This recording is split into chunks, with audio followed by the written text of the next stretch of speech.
Elena's pregnant. You two stay in Munich. When he pressed, how long is temporary? His mother suddenly snatched the phone and smashed it against the wall. As plastic shards skittered to his feet, he saw the cold in her eyes, sharper than the snow outside. The convenience store's bell jingled. A drunk man rapped Deutsche Mark coins on the counter. Russian bitch, give me vodka. His mother's lips trembled like dead leaves in the wind, but her hand holding the scanner was terrifyingly steady.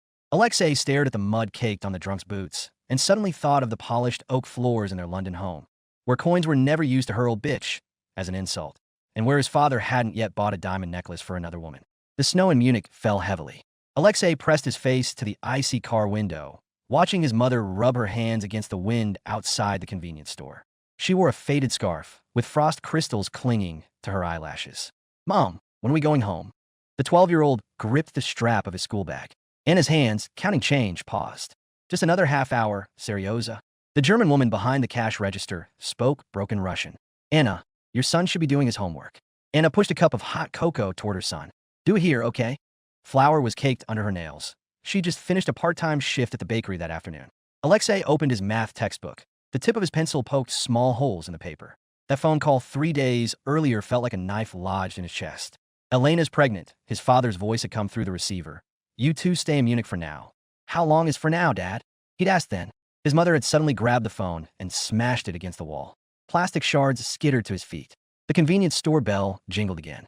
A drunken man tapped Deutsche Marks on the counter. Russian bitch, give me the cheapest vodka. Anna's lips trembled, but her fingers moved steadily over the scanner.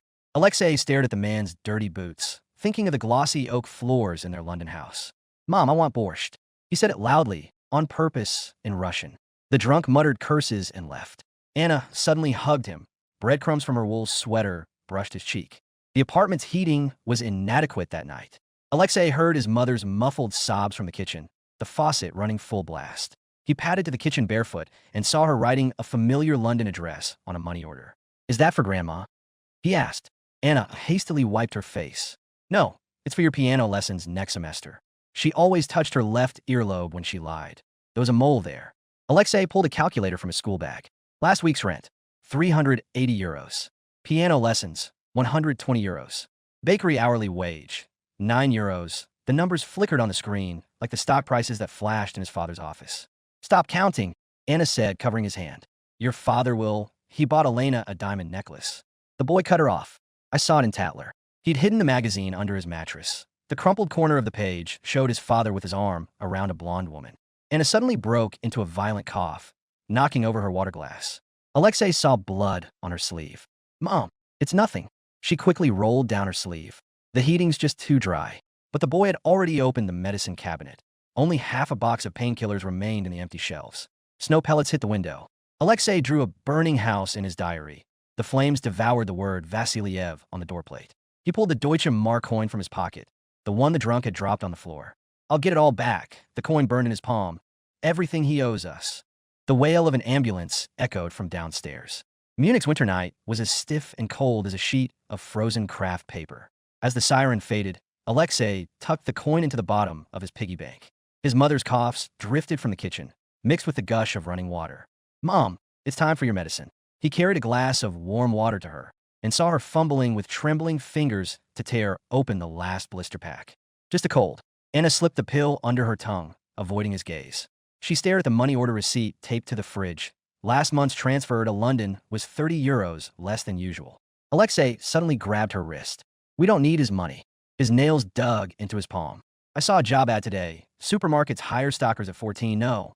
Anna's voice cracked. The glass clinked against the edge of the sink, leaving a chip. Your math competition next week. The radiator hummed emptily. The boy stared at his mother's red-knuckled hands, still calloused from kneading dough at the bakery. He thought of the Mont Blanc fountain pen in his father's study and the elegant curve of its nib as it glided across a check. The computer screen glowed blue in the dark. Alexei opened an encrypted folder filled with property annual reports dating back to 2008. He zoomed in on the third-quarter cash flow statement of Empire Properties, his mouse hovering repeatedly over the line item trust management fees. Seryoza? Anna appeared in the doorway, wrapped in a blanket. What are these? Review materials from a classmate's dad. He quickly switched to a trigonometry page, but his mother's eyes had already landed on the company stamp on the printed papers. Anna's eyelashes fluttered. You look just like him. She reached out as if to touch his curly hair, then froze mid-air. Especially when you're figuring numbers. The radiator suddenly popped. Alexei heard his mother crying at 3 in the morning, mixed with the roar of a snowplow outside. He opened the stock app. Empire Properties' candlestick chart glowed green in the dark. 6 years later, in his dorm room at Trinity College, Cambridge, Alexei hit send. The 10,000-word essay, My Father, Vasily, spread like a virus. The accompanying image was a security camera screenshot from the Munich convenience store. A 12-year-old boy doing homework at the cash register, a drunk man's wine bottle pressed against his mother's waist in the background. Sir, his secretary burst into Empire Properties' office. The Financial Times has reposted it. A crystal glass shattered on the Persian rug. Vasily stared at the plummeting stock price chart, his tie askew. A video call popped up. Elena lay on a yacht deck, wearing sunglasses. Darling, why's the trust account frozen? The $2 million you transferred last week. Vasily's voice caught in his throat. In the corner of the screen, Katia flashed by, holding a champagne glass. The pink diamond on her ring finger glinted painfully in the sun. Alexei's phone vibrated. An unknown number sent an MMS. A photo of Elena meeting secretly with a bank manager. The background showing Credit Suisse's vault. He zoomed in on the blurred corner of the image. A familiar face, half cut off. Katia's platinum handbag hung with an Empire Properties keychain. In a suite at London's Ritz Hotel, whiskey melted over an ice sphere. Vasily slammed a stack of documents in front of his son. You think this is enough to sue me? The gold cufflink on his sleeve scratched the word unfinished buildings printed on the pages. What about this? Alexei pulled up his phone. A 2003 recording played with a child's voice. Dad, what's inside the bear's tummy? Vasily's laughter mingled with the rustle of banknotes. A gift for Uncle Judge. The crystal chandelier suddenly shook violently. As Vasily reached for the wine bottle, Alexei caught a glimpse of the burn scar under his watch, a souvenir from smuggling steel bars near the Berlin Wall in 1991. Dark red, wine dripped down Vasily's chin onto his shirt. The boy stood still. The security camera's red light glowed in his pupils. As wine dripped from Alexei's eyelashes, the suite door slammed open. Katia's high heels scraped loudly on the carpet. The keychain on her platinum bag clinked against the doorframe. Quite the family reunion. She popped a pink bubblegum. The diamond chips on her nails glinted coldly under the chandelier. Alexei noticed the pink diamond on her ring finger was even larger than in the news photos. Vasily loosened his tie. We'll let you in. The burn scar on his wrist reddened under the wine stains. Katia twirled her ring casually. The trust account's frozen. Mom's so mad in Monaco, she smashed 3 bottles of Dom Perignon. That's compensation for the owners of the unfinished buildings. Alexei snatched a napkin to wipe his face. He smelled the mix of champagne and cocaine on her, exactly the same as the scent at Elena's Christmas party last year. Katia suddenly grabbed the ice bucket and hurled it at the wall. Ice shards flew everywhere. What does a 12-year-old prince know? Her lips trembled. The year you were sent to Munich, I had to deliver Hermes bags to the planning director's Mistress every day. Alexei's shirt collar was still damp. He thought of the security camera image, his mother harassed by the drunk, and realized Katia must have been attending equestrian classes at a London elite school in her uniform back then. So buying diamonds with a trust fund was revenge? He pulled up his mobile bank statement. The $2 million transferred from Credit Suisse last month. Marked medical donation. Katia's laugh sounded like broken glass. You think Elena would give me a single cent? She pulled down her collar to reveal a bruise on her collarbone. She did this with a cigarette, but at the auction last week because I bid too slowly. Vasily's phone lit up again. Alexei glimpsed the lock screen notification, a selfie of Elena on the yacht, with several young men opening champagne in the background. Dad's taste never changes. He deliberately enlarged the secret meeting photo. Katia lunged for the phone, her nails scratching the back of his hand until it bled. Delete that photo. Her voice shrilled, uncharacteristic of a 30-year-old. Do you know what she does to pawns who disobey? Her platinum bag fell to the floor. Anti-anxiety pills rolled to Alexei's feet. Vasily grabbed his coat to leave. Alexei blocked the door. Among the owners of those unfinished buildings are single mothers. Their kids do homework in convenience stores too. His voice was soft, but Katia visibly flinched. Spare me the sane act. She kicked over the coffee table. Whiskey soaked the documents on the carpet. While you hid in Cambridge writing essays, I was sleeping with bankers for you and your father. Alexei saw the needle marks on the inside of her wrist. Those bruises weren't from cigarette butts. They were from intravenous injections. He suddenly remembered being sick at 12. Katia had secretly slipped him a box of fever medicine from London. The safe at the Swiss bank. He pulled up another photo. Besides diamonds, it has the ledgers of Elena's money laundering, doesn't it? Katia froze. Her mascara-streaked eyes turned red slowly. The pink diamond on her chest rose and fell with her heavy breathing. I just wanted to buy my freedom, she whispered hoarsely, like how your mom took you and ran to Munich. Rain hammered the window. Alexei thought of the blood Anna had coughed on her sleeve and the teddy bear Katya had given him when he was 12. Elena had thrown it into the fireplace later. Vasily's phone rang again. This time, it was a court seizure notice. Empire Properties logo shattered into pixels on the screen. Katya suddenly grabbed Alexei's hand. She'll kill me. Those ledgers. Alexei felt her writing something in his palm. Numbers. Probably the safe's password. Her fingers were as cold as Munich's radiators in winter. Sir, the secretary shouted from the hallway. BBC reporters are downstairs. As Vasily kicked over a chair and rushed out, Katya slipped a room key into Alexei's pocket.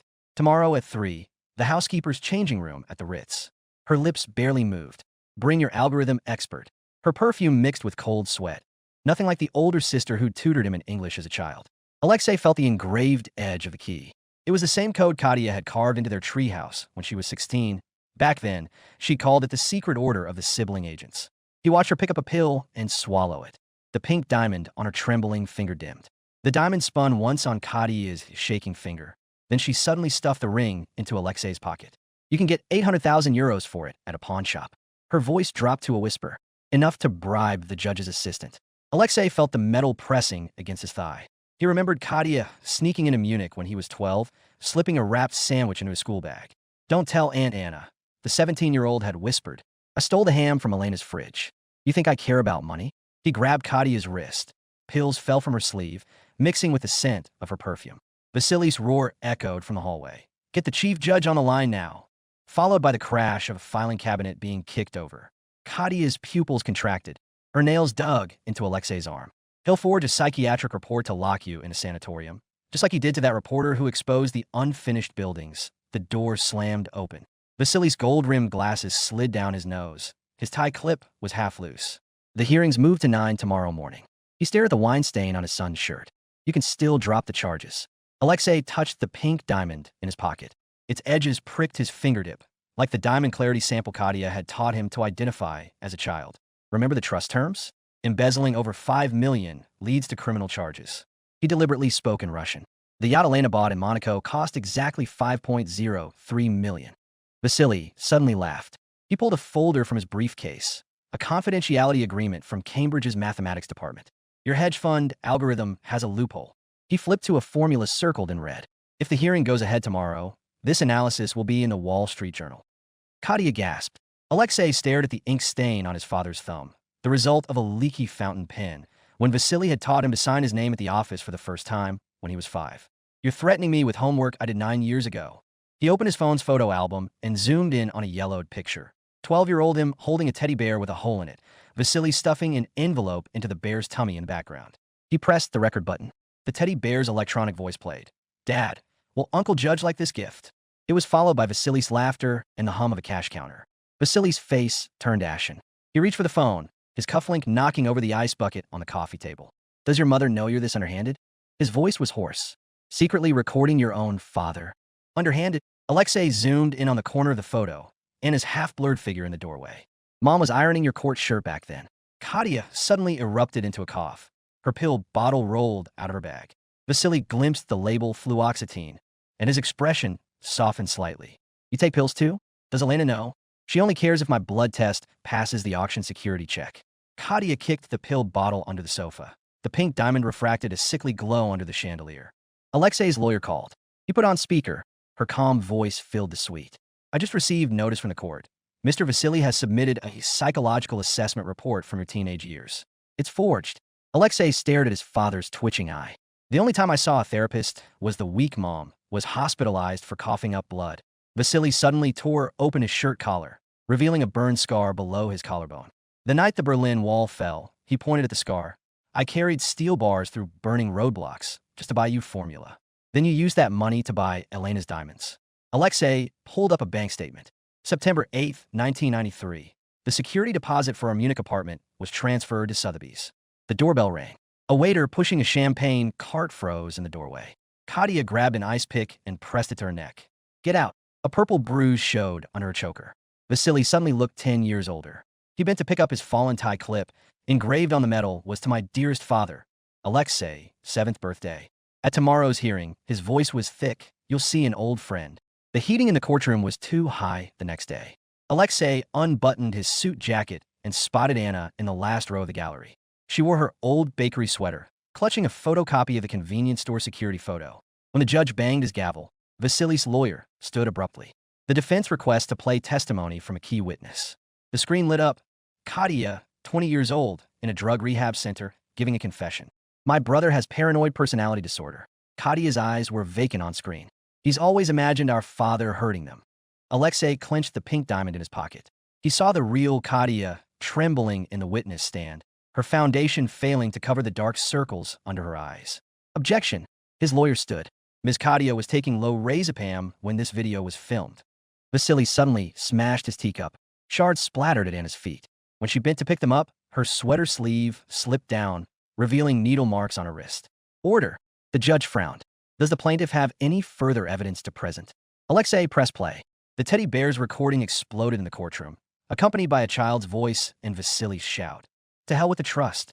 I was bribing people with money when you two were still suckling.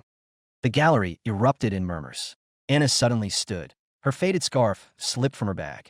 Vasily's pupils contracted violently. He recognized that scarf from Munich winters. Your Honor, Anna's voice was calmer than expected.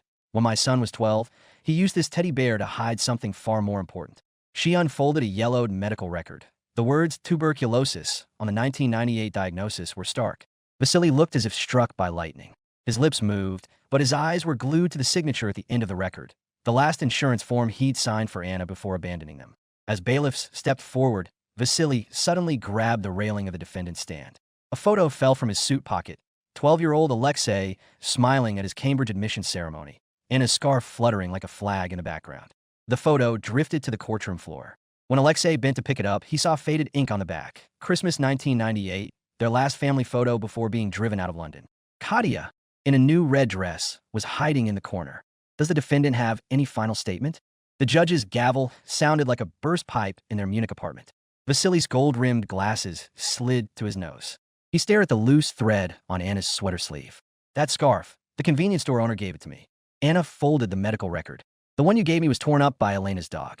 Her nails were short, still stained yellow by yeast from the bakery. When the bailiff handed over the verdict, Vasily suddenly grabbed Alexei's wrist. Do you know the password to Elena's safe? His breath reeked of old whiskey.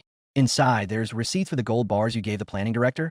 Alexei pulled his hand free, feeling the room key Katya had given him in his pocket. Were the ledgers of Elena's money laundering? A commotion broke out in the gallery. A BBC reporter spoke into the camera. Empire Properties founder found guilty on multiple charges. Camera flashes flooded Vasily's face. His left eye twitched more violently. Katya suddenly rushed over and grabbed the verdict. 10 years. Her nails dug into the paper. Elena was the one who did all those things. Her pink diamond was gone, leaving only a pale ring on her finger. Anna gently placed a hand on her shoulder. When was your last medical checkup? Her fingers brushed Katya's prominent collarbone, like touching Alexei when he'd had a high fever 12 years earlier. It doesn't matter. Katya suddenly laughed, pulling a USB drive from her bra. Security footage from the Swiss bank safe.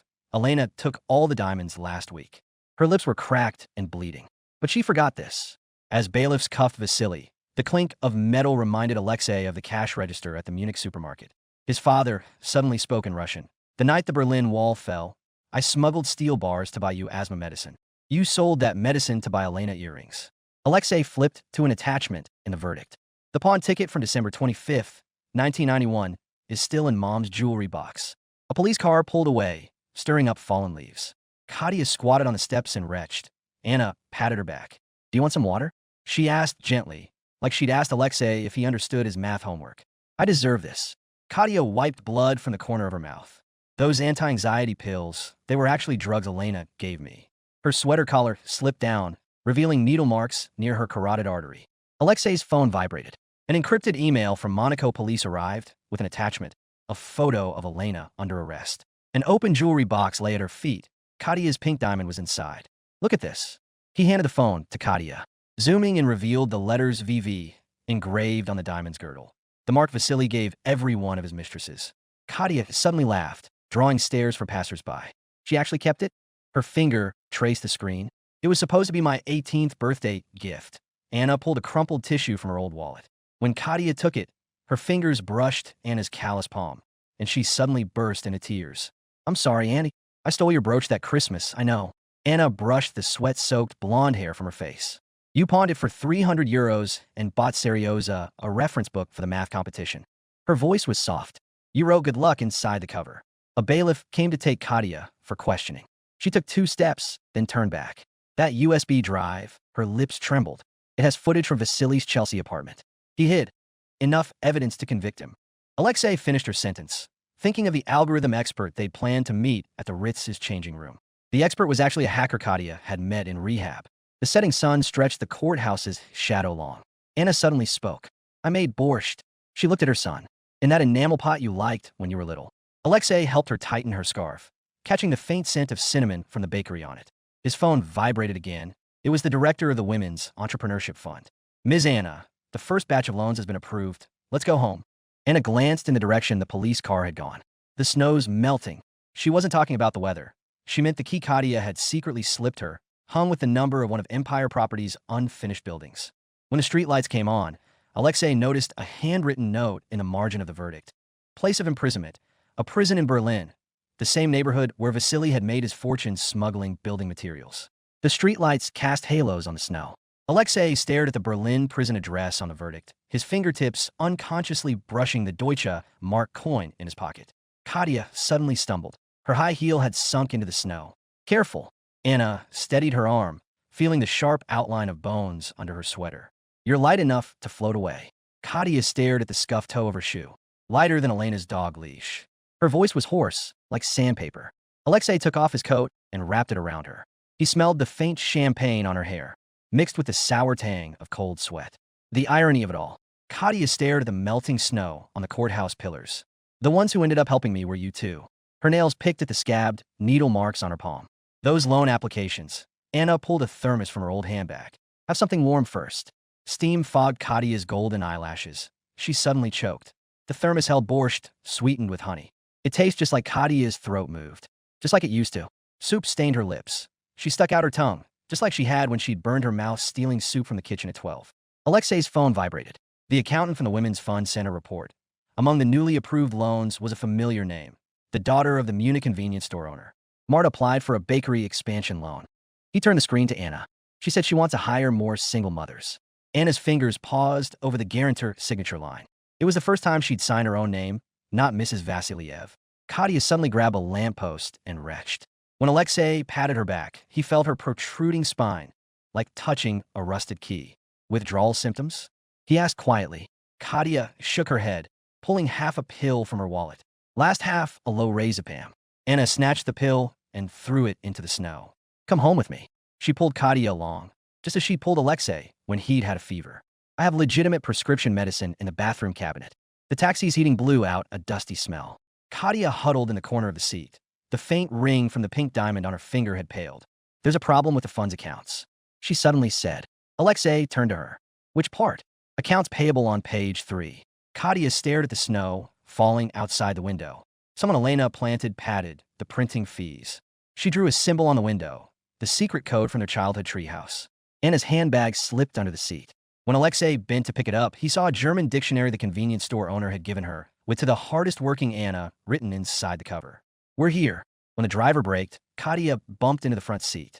She touched her forehead with a bitter smile. Even taxis hate me. The stairwell of the old apartment smelled of cinnamon. As Alexei fumbled for his keys, the elderly woman next door poked her head out. Anna, your daughter's back.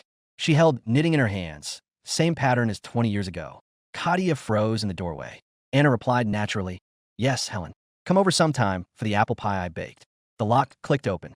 Katia stared at her reflection in the hallway mirror. Her blonde hair was dry and brittle, her collarbone sharp enough to rest the pawned pink diamond on. The bathroom's on the left. Anna hung up her faded scarf. The towels are blue. She said as casually as she'd once said. The math answers are on page 3. Alexei turned on the heating. The old radiator hummed. A familiar sound, the same frequency as when his mother had coughed up blood 12 years earlier. The ledgers are here. He pulled out his laptop. The red highlights are suspicious items. The screen's light revealed the fresh needle marks on Katia's wrist. Katia suddenly grabbed the mouse. This supplier. She zoomed in on a scanned invoice. It's a shell company for Elena's jewelry store. Her breath fogged the screen. Anna carried over an enamel cup. Warm your hands first.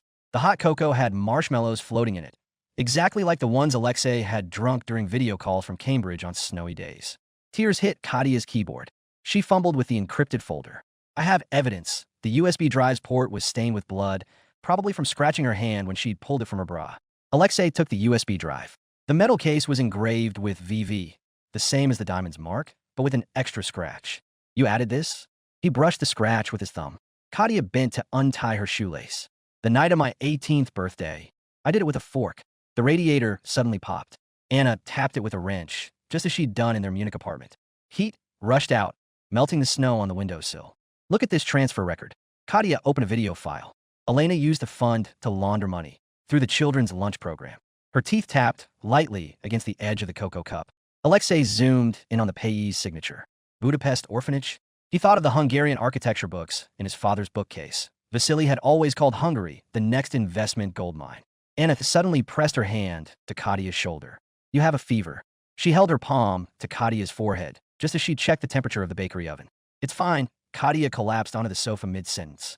Alexei lifted her sweater hem. Fresh needle marks were hidden among the bruises on her waist. Should we call an ambulance? He pulled out his phone. Anna shook her head, taking a syringe from the medicine cabinet. It's malnutrition. Her hand was as steady as when she brushed egg wash on bread. Kadia curled into a fetal position in her unconsciousness. Alexei covered her with his Cambridge sweater. He smelled the faint cigar smoke on the cuff from when he'd met the judge last time. Will she go to jail? Anna suddenly asked. Her fingers twisted the tassel of her scarf, the same one she'd re-knit after Elena's dog had torn it. Alexei pulled up the plea deal. With restitution and cooperating with the investigation, she'll probably get probation. He noticed a rehab center brochure in Kadia's bag, dated from last week. The radiator hummed. Anna set the hot cocoa where Kadia could reach it when she woke, just as she'd once left Alexei's asthma inhaler by his bed when he'd woken up coughing at night.